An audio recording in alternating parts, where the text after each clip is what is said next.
I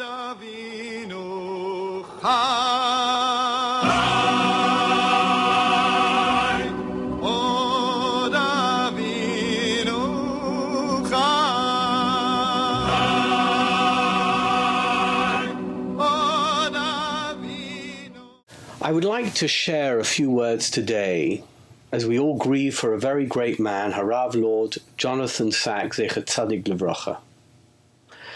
Many others have spoken and will speak about Rabbi Sacks' great scholarship as well as his inspirational leadership, and I was very moved by the Hespedim recorded at the funeral, and particularly by the very special tribute given by Rabbi Sacks' daughter Gila. In a sense, as a non-family member, I would like to pick up where she left off and to talk about Rabbi Sacks the man and Rabbi Sacks the mensch. And with your permission, I'm going to do it via the medium that he was a master at, storytelling. Almost 30 years ago, in fact it was 29 years ago, in 1991, when Rabbi Sacks started out as the chief rabbi of the UK, his first Yom Kippur as chief rabbi was at St. John's Wood Synagogue in northwest London. At that time, I was a novice, young, aspiring rabbi with, I have to admit, a lot more hair. And that year, 1991, I was hired to run the kids program at St. John's Wood Synagogue for the high holidays. And so I got to hear Rabbi Sacks give his first chief rabbi Kol Nidre drasha. Let me tell you how he began his drasha that Yom Kippur night. "My friends," he said, "you've all heard of light bulb jokes. You know what I mean? How many of this kind of person or that kind of person does it take to change a light bulb? And you've all definitely heard this light bulb joke.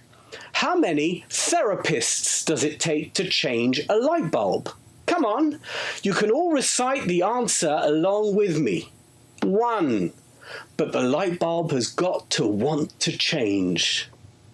Everyone laughed. His message that night was that on Yom Kippur, you can change, but you've got to want to change. Reflecting back all these years later, that very first line of his Kol Nidre sermon was actually a description of Rabbi Sacks himself. He started out life as an ordinary, traditional, but not particularly orthodox Jewish boy in North London. But after the seminal experience of the Six-Day War in 1967, and after meeting the Lubavitcher Rebbe, he wanted to change, and he did change. Not like us when we say we want to change, but then we don't really change. He wanted to change, and he did change. Throughout his rabbinic career, on many occasions, Rabbi Sacks faced public challenges that undermined his ability to navigate the complexities of his job. I particularly remember the dark days of the Hugo Grin affair of 1996, which I won't go into now. Any lesser man would have given up and thrown in the towel, but that wasn't Rabbi Sacks. He was made of stronger stuff. He drew from an inner strength, found out what changes he needed to make to correct the situation, and he went ahead and made those changes. He rebuilt bridges that had been burnt, and he went through the hard slog of making sure that all those changes were done and dusted. That, my friends, is not because he was a great philosopher, or a great Talmudic scholar, or a great public speaker, or a great writer, all of which he undoubtedly was. No, it was because he knew that when change needed to happen, only he could make it happen. And that kind of human strength, that kind of superlative character, is the product of someone who knows that a therapist can never change a light bulb if the light bulb does not want to change itself. In 2002, Rabbi Sacks wrote a book called The Dignity of Difference. Here is a copy that he gave me personally, and he inscribed it. In the book, he wrote that all faiths have truths, and he seemed to imply that each faith community may actually have truths that other faith communities don't have. My late grandfather, Rabbi Rabbi Dunner, who was the presiding rabbi of the Haredi community in London, along with the rabbi of Gateshead, the yeshiva town in the north of England, publicly decried the implication of his words. After hearing of their criticism, Rabbi Sacks immediately withdrew the initial version of the book and reissued it, at great expense, edited to an acceptable version, one that did not mislead readers into thinking he was heterodox or fuzzy on the limits of Jewish theology. But that was not all. He arranged for all the rabbis of London to attend a series of personal meetings so that he could explain to them personally what he had meant and why it had been misunderstood. I was in my early 30s and a rabbi in London. I attended one of those meetings at his home at 85 Hamilton Terrace. I remember thinking at the time, wow, this is amazing. What an incredible person. Rabbi Sacks could have stubbornly and arrogantly sat on his high horse and dismissed any criticism as unworthy of his attention. But he didn't. Or he could have let others defend him or address those who had criticized him. But he didn't. Do you know why? Because Rabbi Sacks knew that change was needed, and the change needed to come from him. And that was because he knew that when change needed to happen, only he could make it happen.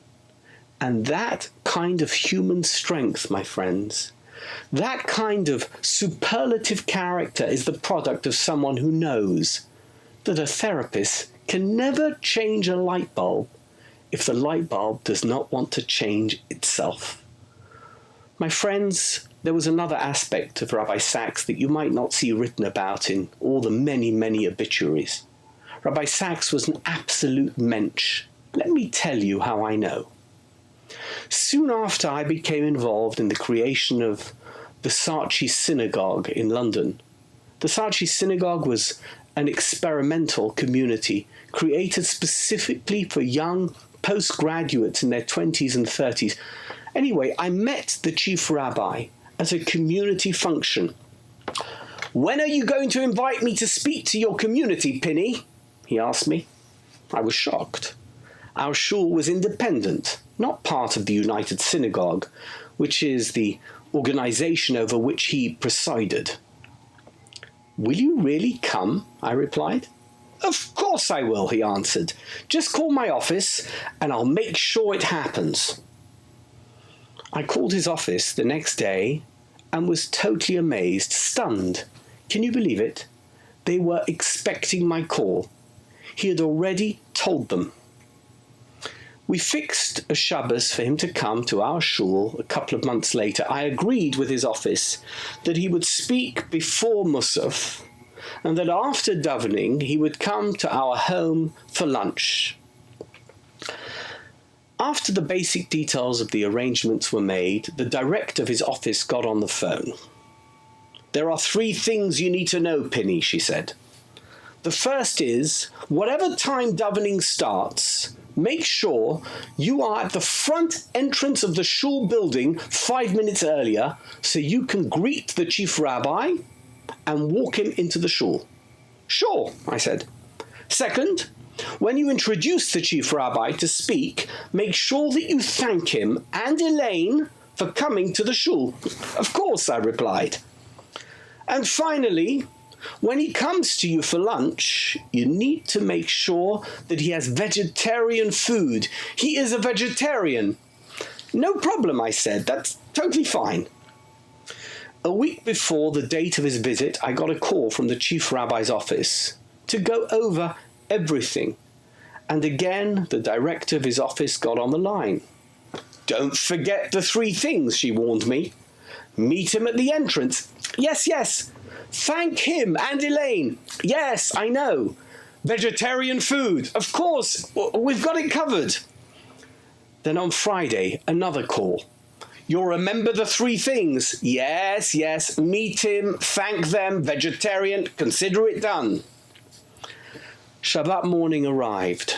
Shul started at 9:30. I was there at 9 a.m. At 9:20, I trotted toward the entrance, well in time for 9:25, to meet the chief rabbi. But before I got to the entrance of the shul, there he was walking toward me. But Chief Rabbi, I was on my way to meet you at the entrance. He smiled. Pini, it's fine. Here I am. We're going to have a great morning. And we went into the shul together. When the time came for the Chief Rabbi to speak, I got up to introduce him. Ladies and gentlemen, I began. The office of the Chief Rabbi was very insistent that I thank the Chief Rabbi and Elaine for joining us this morning. So you need to know that had the director of his office not told me to thank him and Elaine, I would not have thanked him and Elaine. And therefore, I'm so grateful that they told me, not once, not twice, but 3 times, that I need to thank him and Elaine. And that's why, from the bottom of my heart, Chief Rabbi and Elaine, thank you so much for gracing us with your presence at the Sarchi synagogue this morning. Everyone laughed, and no one laughed more heartily than the Chief Rabbi himself. I winked at him, and he gave me a thumbs up. After davening, we all walked back to our house on Abbey Road, and we sat down to lunch. Sabine had carefully prepared vegetarian food, as we'd been instructed, and she served it to Rabbi Sacks. Is there no cholent today? He asked. Looking perplexed, Sabine hesitated. It's not vegetarian. He paused and then said, Sabine, how could I come to your house and not eat your cholent? And so he ate a bowl of cholent. Because despite all the pomp and ceremony associated with his role as Chief Rabbi, Rabbi Sacks was a fantastic mensch. He didn't want to project his position onto others, even if those around him insisted that he did. No, he wanted anyone and everyone to feel comfortable around him, and he knew that he needed to make a conscious effort so that he didn't intimidate, despite his position, and despite his towering intellect. What an amazing trait. Rather than reveling in the spotlight of his fame, he wanted to make others feel totally comfortable in his presence. Which brings me to the subject of his drosha that Shabbos morning at Sarchi synagogue. Actually, the story did not begin that morning in 1999. It began many years before. Allow me to explain. For those of you watching this who were not born in Great Britain, let me tell you about Desert Island Discs. Desert Island Discs is a weekly radio program on BBC Radio 4 that was first broadcast in 1942.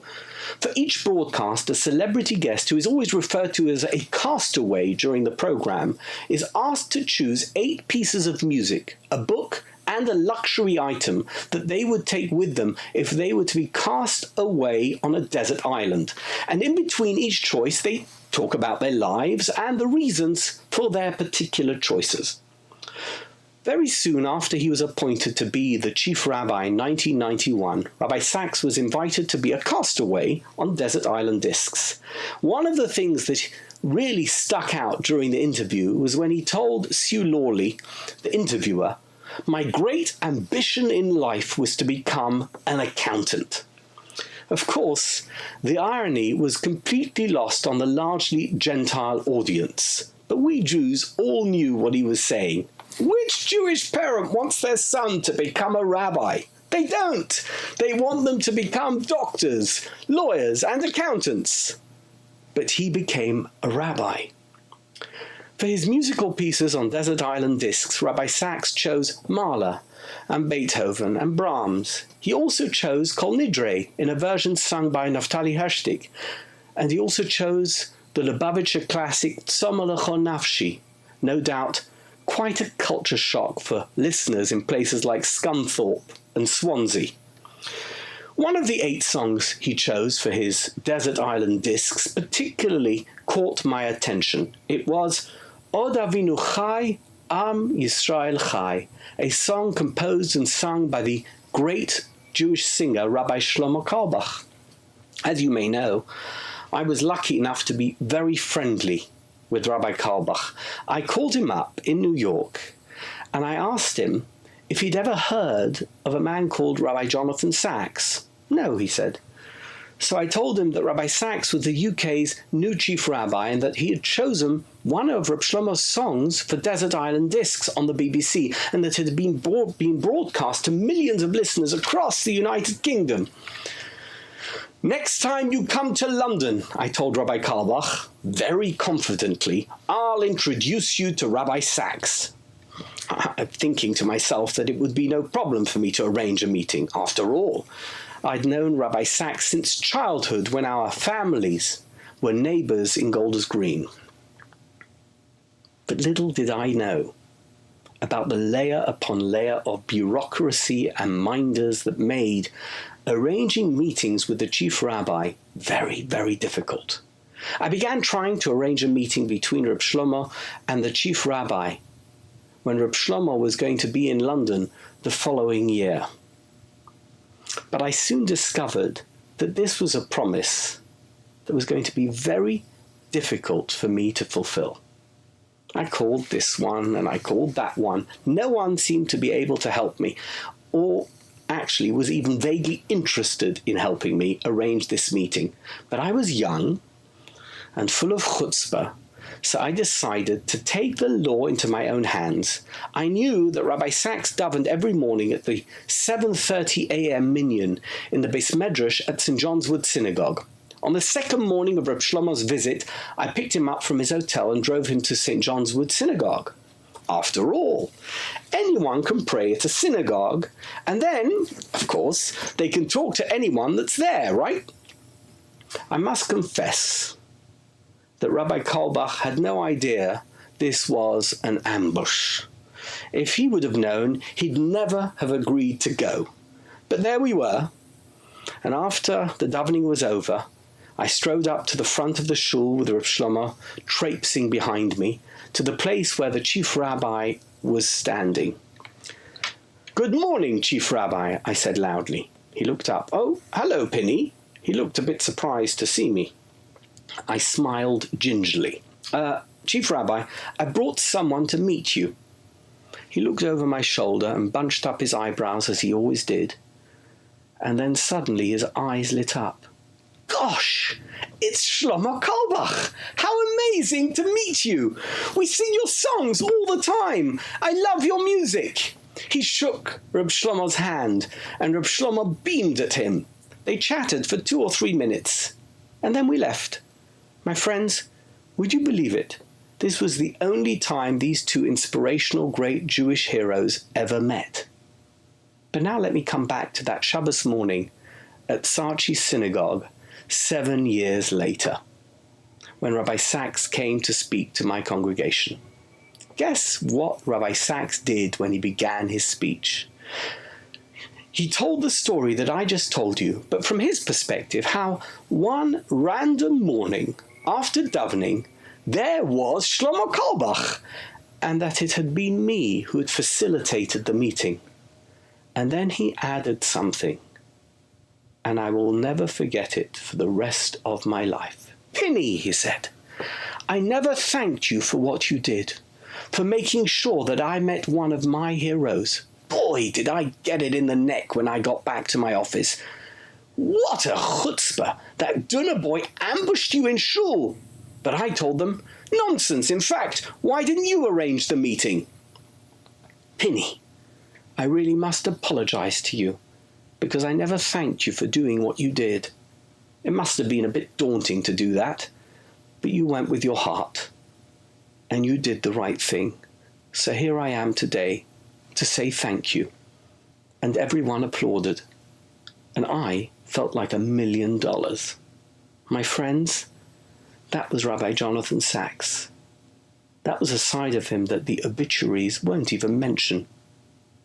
Not the philosopher side or the scholar side.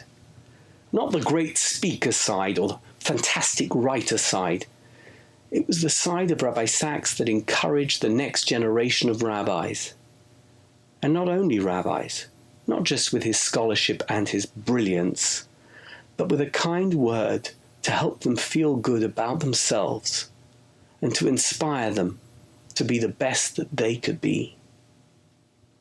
And thinking about that story these past few days since he passed away, I've realized something very important. I've realized that perhaps we all should have thanked Rabbi Sacks more than we ever did when we had the chance. Not a Yasher Koach thank you for one of his drushes, but a thank you for his kindness, for being a mensch, for being a human face, even though he was this elevated, celebrated personality.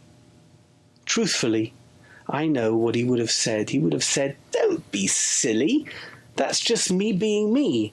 And it would have absolutely been true.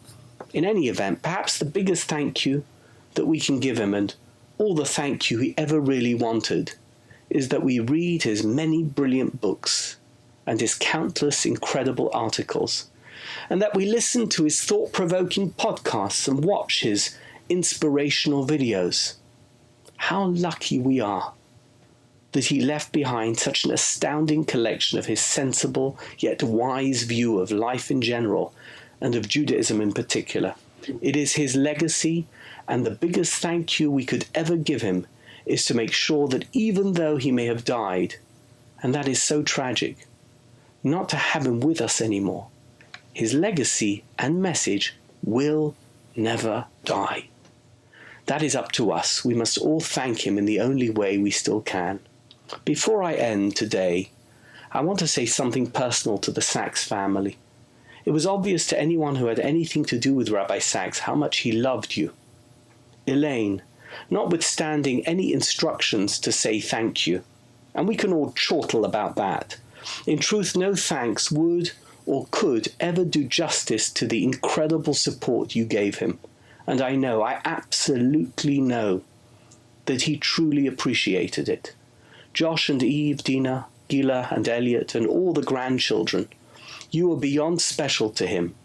You were the blood coursing through his veins and the oxygen that gave him life. We are grateful to you all, because without you, we would never have had the him that was him. No doubt, and I'm a rabbi, so I know, it took its toll, but you need to know that we who were on the outside saw the love that he had for you and how much his loss, far too early, must be so painful for you. May the Almighty comfort you among the mourners of Zion and Jerusalem. Finally, in the words of the prophet Isaiah 25:8, Bila hamavet lanetzach, may the Almighty destroy death forevermore. Umacha Hashem dim'a me'al kol panim, and may the Almighty wipe away the tears from every face. This week, all our faces are wet with tears at the loss of Rabbi Sacks, but may the sadness caused by the passing of Moreinu Harav Yaakov Tzvi ben David Aryeh, Harav Lord Jonathan Sacks Zecher Tzadik Livrocha, soon be replaced by the joy of Techiyat HaMeitim, the resurrection of the dead. And may we all merit Biat Goel Tzedek, the coming of Mashiach, Bimheira v'Ameinu, speedily in our days. Amen ve'amen. Thank you.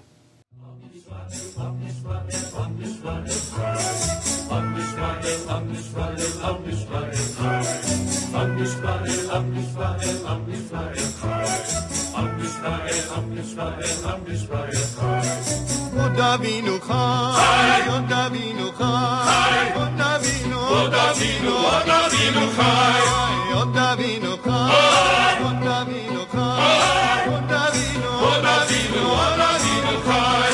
Am Yisrael, Am Yisrael, Am Yisrael, Am Yisrael, Am Yisrael, Am Yisrael, Am Yisrael.